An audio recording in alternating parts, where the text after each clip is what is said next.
शिव समा रहे मुझ में और मैं शून्य हो रहा हूँ। जय बोले दोस्तों, भोलेनाथ सबके साथ। तो गुरु भाई के 440 वोल्ट करंट अफेयर इस यूट्यूब चैनल में आप सभी का स्वागत है दोस्तों। तो दोस्तों आज दिनांक 23 फरवरी 2022 के महत्वपूर्ण करंट अफेयर डिस्कस करेंगे। तो चलिए शुरू करते हैं गुरु भाई के शानदार जबरदस्त चंदाबाद लाजवाब 23 फरवरी 2022 के महत्वपूर्ण करंट अफेयर दोस्तों। तो दोस्तों हाल ही में 22 फरवरी को विश्व चिंतन दिवस के रूप में मनाया गया। तो दोस्तों 22 फरवरी को वर्ल्ड थिंकिंग डे के रूप में मनाया गया। तो दोस्तों दुनिया भर के सभी साथी भाइयों और बहनों के बारे में सोचने और उनकी चिंताओं को दूर करने के लिए और उनका सही मार्गदर्शन करने के लिए हर साल 22 फरवरी को विश्व चिंतन दिवस के रूप में यानी कि वर्ल्ड थिंकिंग डे के रूप में मनाया जाता है दोस्तों। तो दोस्तों हाल ही में 22 फरवरी को विश्व चिंतन दिवस के रूप में मनाया गया, जिसकी 2022 की थीम क्या थी दोस्तों विश्व चिंतन दिवस वर्ल्ड थिंकिंग डे की? तो अवर वर्ल्ड अवर इक्वल फ्यूचर। यह 22 फरवरी विश्व चिंतन दिवस के रूप में मनाए जाने की थीम थी दोस्तों। और दोस्तों हाल ही में 22 फरवरी को ही वर्ल्ड स्काउट्स डे के रूप में भी मनाया जाता है दोस्तों। तो दोस्तों हाल ही में 22 फरवरी को अपन ने 2 दिवस मनाए, वर्ल्ड थिंकिंग डे और वर्ल्ड स्काउट्स डे के रूप में 22 फरवरी 2022 को अपन ने मनाया दोस्तों। नेक्स्ट पे चलते हैं। तो दोस्तों हाल ही में हिमाचल प्रदेश का पहला जैव विविधता यानी कि बायोडाइवर्सिटी पार्क हिमाचल प्रदेश की मंडी में बनाया जा रहा है। तो दोस्तों हिमाचल प्रदेश के लुप्त होने वाले हिमालयन जड़ी बूटी के संरक्षण में योगदान देने वाला पहला जैव विविधता पार्क अभी मंडी में स्थापित किया जाएगा। यह पार्क मंडी के भुलाह घाटी में स्थापित किया गया है दोस्तों। तो दोस्तों इसका उद्देश्य क्या है? तो हिमालय में पाए जाने वाले विभिन्न औषधीय जड़ी बूटियों की खोज करने के लिए शोधकर्ताओं के लिए एक नए अवसरों का विस्तार करने के साथ साथ पर्यटन गतिविधियों को भी जोड़ना, जो लुप्त होने की कगार पे है दोस्तों। तो दोस्तों हाल ही में हिमाचल प्रदेश का पहला जैव विविधता यानी कि बायोडाइवर्सिटी पार्क मंडी में बनाया जा रहा है। और दोस्तों हाल ही में जल जीवन मिशन के तहत 100वां हर घर वाला जिला हिमाचल प्रदेश का चंबा जिला बना।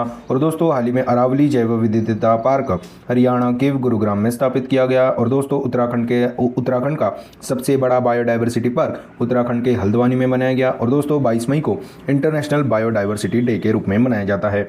और दोस्तों हाल ही में पार्कों के बारे में आपको जानकारी दे देता हूँ। तो दोस्तों देश का पहला टायर पार्क वेस्ट बंगाल में खोला जाएगा। देश का पहला सैंड ड्यून पार्क यह गोवा में खोला जाएगा। और दोस्तों देश का पहला फायर पार्क केरला में खोला जाएगा। फायर पार्क इसे ओडिशा में खोला जाएगा। और देश का पहला पॉलिनेटर पार्क उत्तराखंड में खोला जाएगा। देश का पहला बुद्धिस्ट थीम पार्क एमपी के सांची में खोला जाएगा। देश का पहला लाइकिन पार्क उत्तराखंड के पिथौरागढ़ में खोला जाएगा। और दोस्तों देश का पहला स्पेस पार्क तिरुवनंतपुरम केरला में खोला जाएगा दोस्तों। तो दोस्तों हाल ही में हिमाचल प्रदेश का पहला बायोडाइवर्सिटी पार्क मंडी में बनाया जा रहा है दोस्तों। नेक्स्ट पे चलते हैं। तो दोस्तों हाल ही में फरवरी 2022 में भारत और ओमान देश के बीच में द्विपक्षीय सैन्य अभ्यास जिसका नाम है एक्स ईस्टर्न ब्रिज 6 का आयोजन किया गया। तो दोस्तों 6 क्या है? तो यह इस एक्सरसाइज का 6वां संस्करण है, इसीलिए इसका नाम एक्स ईस्टर्न ब्रिज 6 ऐसा रखा गया है। तो दोस्तों 21 से 25 फरवरी 2022 तक चलेगा एक्सरसाइज ईस्टर्न ब्रिज दोस्तों। और दोस्तों राजस्थान के जोधपुर में आयोजित फरवरी 2022 में भारत और ओमान देश के बीच में द्विपक्षीय सैन्य अभ्यास एक्स ईस्टर्न ब्रिज 6 का आयोजन किया गया। और दोस्तों यह एक वायु सैनिक अभ्यास है। तो दोस्तों वैसे तो भारत ओमान के साथ अल नगाह और नसीम अल बहार नामक एक्सरसाइज करता है दोस्तों। और दोस्तों ओमान से याद आया, हाल ही में अरब सागर में एक साइक्लोन आया था जिसका नाम था दोस्तों तौकाते। उसका नाम ओमान ने ही दिया था दोस्तों। और दोस्तों 2024 में federation of international hockey world cup Oman में ही होंगे दोस्तों। ओमान की राजधानी मस्कट में होंगे FIH हॉकी वर्ल्ड कप दोस्तों। तो दोस्तों हाल ही में फरवरी 2022 में भारत और ओमान देश के बीच में द्विपक्षीय सैन्य अभ्यास एक्स ईस्टर्न ब्रिज 6 का आयोजन किया गया दोस्तों। नेक्स्ट पे चलते हैं। तो दोस्तों हाल ही में केंद्र सरकार ने फसल बीमा पॉलिसियों को वितरित करने के लिए मेरी पॉलिसी मेरे हाथ नामक अभियान को शुरू किया।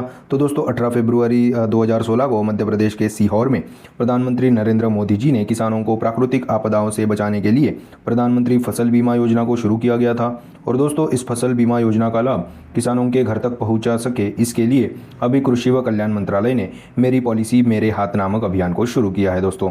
तो दोस्तों हाल ही में केंद्र सरकार ने फसल बीमा पॉलिसियों को वितरित करने के लिए मेरी पॉलिसी मेरे हाथ नामक अभियान को शुरू किया गया दोस्तों। नेक्स्ट पे चलते हैं। तो दोस्तों हाल ही में कर्नाटक राज्य की अप्पर भद्रा प्रोजेक्ट यानी कि परियोजना अप्पर भद्रा परियोजना को राष्ट्रीय परियोजनाओं का दर्जा दिया गया। तो दोस्तों राष्ट्रीय दर्जा पाने वाली अप्पर भद्रा परियोजना यह कर्नाटक की पहली ही परियोजना है दोस्तों। और दोस्तों राष्ट्रीय दर्जा पाने से क्या होगा?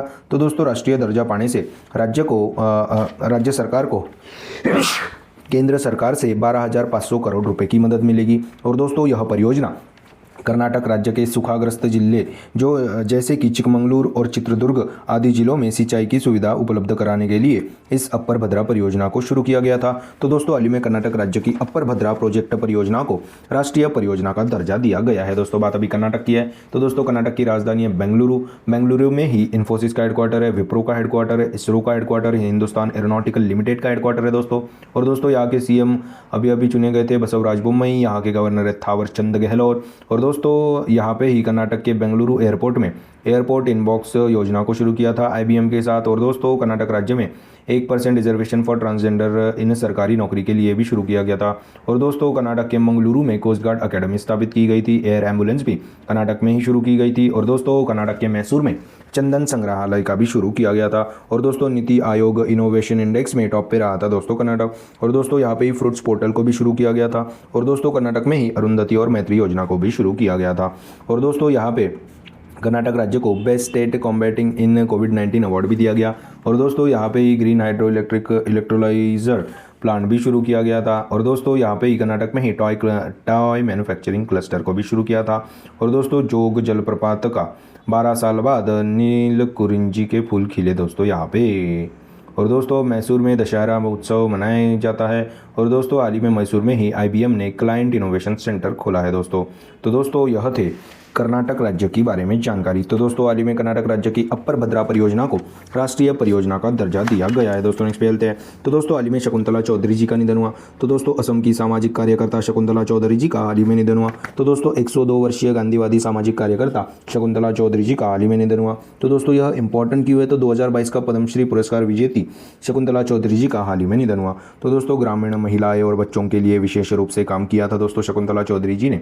अभी हाल ही में उनकी मृत्यु हो गई, निधन हो गया दोस्तों। तो दोस्तों असम की सामाजिक कार्यकर्ता 102 वर्षीय गांधीवादी सामाजिक कार्यकर्ता 2022 का पद्मश्री पुरस्कार विजेती शकुंतला चौधरी जी का निधन हुआ। दोस्तों नेक्स्ट पे चलते हैं। तो दोस्तों हाल ही में विंटर ओलंपिक्स 2022 में नॉर्वे देश पदक तालिका में शीर्ष पर रहा। तो दोस्तों बीजिंग चाइना में आयोजित विंटर ओलंपिक्स 2022 में नॉर्वे देश मेडल टैली में टॉप पे रहा है। तो दोस्तों यह टूर्नामेंट विंटर ओलंपिक्स 4 से 20 फरवरी तक चला। और दोस्तों बीजिंग यह दुनिया का एकमात्र शहर है जो विंटर और समर दोनों ओलंपिक्स को आयोजित करने वाला दुनिया का एकमात्र शहर बन गया है दोस्तों अभी बीजिंग। और दोस्तों अगला विंटर ओलंपिक्स 2026 में इटली में होगा। तो दोस्तों हाल ही में विंटर ओलंपिक्स 2022 में नॉर्वे देश मेडल टैली में शीर्ष पे रहा, टॉप पे रहा। तो दोस्तों नॉर्वे के पास टोटल 37 मेडल्स है दोस्तों, जिसमें से 16 गोल्ड है। तो गोल्ड के अनुसार ही मेडल टैली बनाई जाती है। और दोस्तों सेकंड नंबर पे जर्मनी है, तीसरे नंबर पे खुद चाइना है, चौथे नंबर पे यूएसए है। और दोस्तों भारत ने भी इसमें पार्टिसिपेट किया था दोस्तों।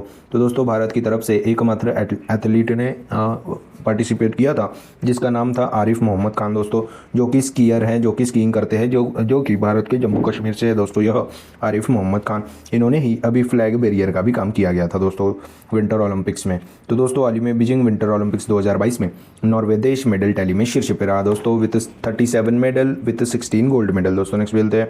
तो दोस्तों हाल ही में वीआर वनिता भारतीय महिला बल्लेबाज ने क्रिकेट के सभी फॉर्मेट से संन्यास लेने की घोषणा की। तो दोस्तों वीआर वनिता भारतीय महिला बल्लेबाज ने 6 वनडे और 16 T20 मैचेस खेले।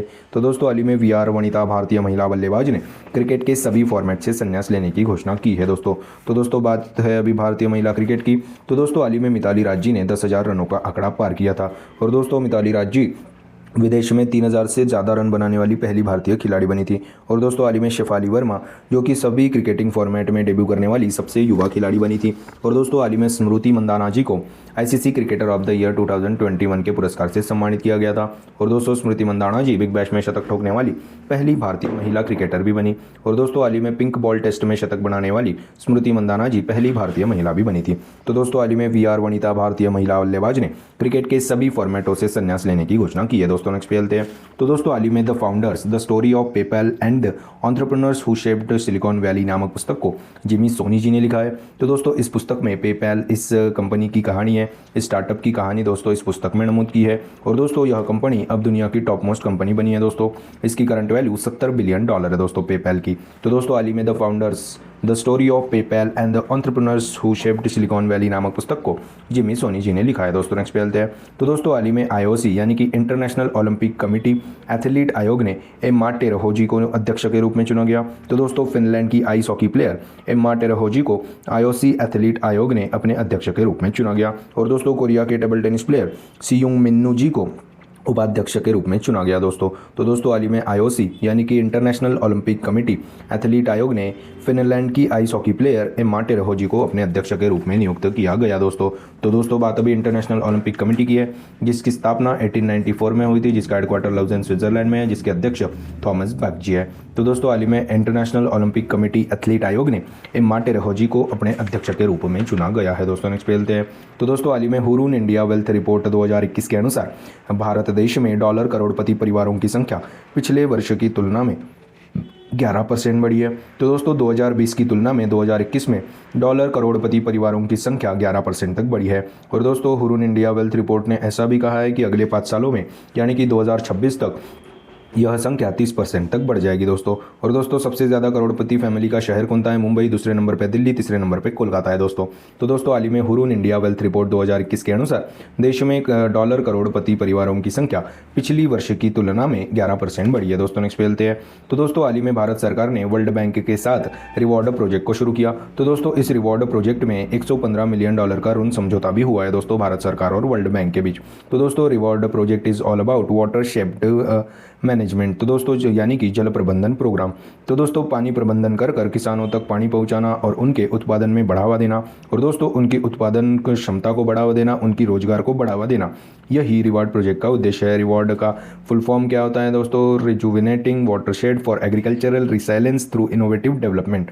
तो दोस्तों हाल ही में भारत सरकार ने वर्ल्ड बैंक के साथ रिवॉर्ड प्रोजेक्ट को शुरू किया है दोस्तों। और दोस्तों इस रिवॉर्ड प्रोजेक्ट के तहत ओडिशा और कर्नाटक के किसानों तक यह निधि को पहुंचाया जाएगा, जो कि निधि है $115 मिलियन दोस्तों। तो दोस्तों बात अभी वर्ल्ड बैंक की है, जिसकी स्थापना है 1954 में हुई थी, जिसका हेडक्वार्टर वॉशिंगटन डीसी में है। तो दोस्तों हाल ही में भारत सरकार ने वर्ल्ड बैंक के साथ रिवॉर्ड प्रोजेक्ट को शुरू किया है दोस्तों। इसी प्रोजेक्ट के तहत भारत ने $115 मिलियन के ऋण हस्ताक्षर समझौते पर भी हस्ताक्षर किए हैं दोस्तों। तो दोस्तों यह थे 23 फरवरी 2022 के महत्वपूर्ण करंट अफेयर्स दोस्तों। तो दोस्तों आज अपन क्या पढ़े उसकी एक बार रिवीजन कर लेते हैं। तो हाल ही में 22 फरवरी को विश्व चिंतन दिवस यानी कि वर्ल्ड थिंकिंग डे के रूप में मनाया गया, और 22 फरवरी को ही वर्ल्ड स्काउट्स डे भी अपन मनाते हैं। और दोस्तों हाल ही में हिमाचल प्रदेश का पहला बायोडाइवर्सिटी पार्क हिमाचल प्रदेश के मंडी में बनाया गया दोस्तों। और दोस्तों हाल ही में फरवरी 2022 में भारत और ओमान देश के बीच द्विपक्षीय सैन्य अभ्यास एक्स ईस्टर्न ब्रिज 6 का आयोजन किया गया। हाल ही में केंद्र सरकार ने फसल बीमा पॉलिसियों को वितरित करने के लिए मेरी पॉलिसी मेरे हाथ नामक अभियान को शुरू किया। हाल ही में कर्नाटक राज्य की अपर भद्रा परियोजना को राष्ट्रीय परियोजना का दर्जा दिया गया। और दोस्तों हाल ही में असम की सामाजिक कार्यकर्ता 102 वर्षीय गांधीवादी सामाजिक कार्यकर्ता 2022 का पद्मश्री पुरस्कार विजेती शकुंतला चौधरी जी का हाल ही में निधन हुआ। हाल ही में बीजिंग विंटर ओलंपिक्स 2022 में नॉर्वे देश मेडल टैली में टॉप पे रहा। हाल ही में वीआर वनिता भारतीय महिला बल्लेबाज ने क्रिकेट के सभी फॉर्मेटों से संन्यास लेने की घोषणा की है। हाल ही में the founders the story of PayPal and the entrepreneurs who shaped silicon valley नामक पुस्तक को जिमी सोनी जी ने लिखा। हाल ही में इंटरनेशनल ओलंपिक कमेटी एथलीट आयोग ने एम्मा टेरहो, जो कि फिनलैंड की आइस हॉकी प्लेयर है, उनको अध्यक्ष के रूप में चुना गया। हाल ही में हुरून इंडिया वेल्थ रिपोर्ट 2021 के अनुसार देश में डॉलर करोड़पति परिवारों की संख्या पिछले वर्ष की तुलना में 11% बढ़ी। हाल ही में भारत सरकार ने वर्ल्ड बैंक के साथ रिवॉर्ड प्रोजेक्ट को शुरू किया, और दोस्तों इस रिवॉर्ड प्रोजेक्ट में $115 मिलियन के ऋण समझौते पर हस्ताक्षर भी किए गए दोस्तों। तो दोस्तों यह थे 23 फरवरी 2022 के महत्वपूर्ण करंट अफेयर्स। आशा करता हूँ आपको पसंद आए होंगे।